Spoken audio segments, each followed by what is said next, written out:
తెలంగాణలో ఆడోళ్లకు కాంగ్రెస్ సర్కార్ ఇచ్చిన చీరలు మస్తు మంచిగున్నాయి. ఆడోళ్ళంతా చీరలు కట్టుకొని ఒక్క దగ్గరకు వస్తే కళ్ళు షమక్ షమక్ అని మెరిచిపోతున్నాయి. ఈ మాట నేను కాదు అనేది మన సీఎం రేవంత్ రెడ్డి సారే చెప్తున్నాడు. ఇనుండ్రి. తమ్మికెళ్ళి పాలపిట్టను చూడడానికి పోతాం. ఇవాళ మా అక్కల చీరలు కూడా పాలపిట్ట కలర్తో ఎట్లా మెరిచిపోతుర్రో చూడ ఆ స్క్రీన్ మీద. మా మగోళ్ళందరూ కూడా వాళ్ళు అడిగేటట్టు మాకు కూడా ఇస్తే మేము కూడా కట్టుకుంటామని. అబ్బా, ఎంత మాట అంటే సారు మిర్యాల కూడా మీటింగ్కి వచ్చిన మొగోళ్ళను వాళ్ళకి చీరలు కట్టుకోవాలని ఎందుకుంటారు సారు?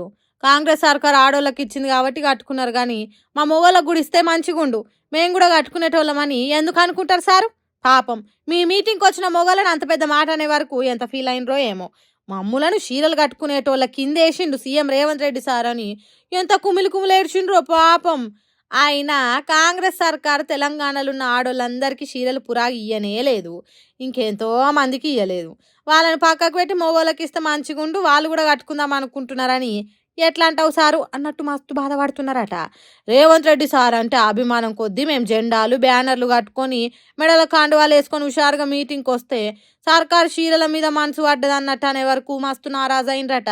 మనకిచ్చే రైతు భరోసా, వడ్ల బోనసు, యూరియా చక్కగా ఇస్తే చాలు కానీ ఆడోళ్ళ చీరల మీద మనసు పడ్డట్టు మాట్లాడి నామూషి వేసిండు కదా అన్నట్టు ఫీల్ అయినరు కావచ్చు పాపం.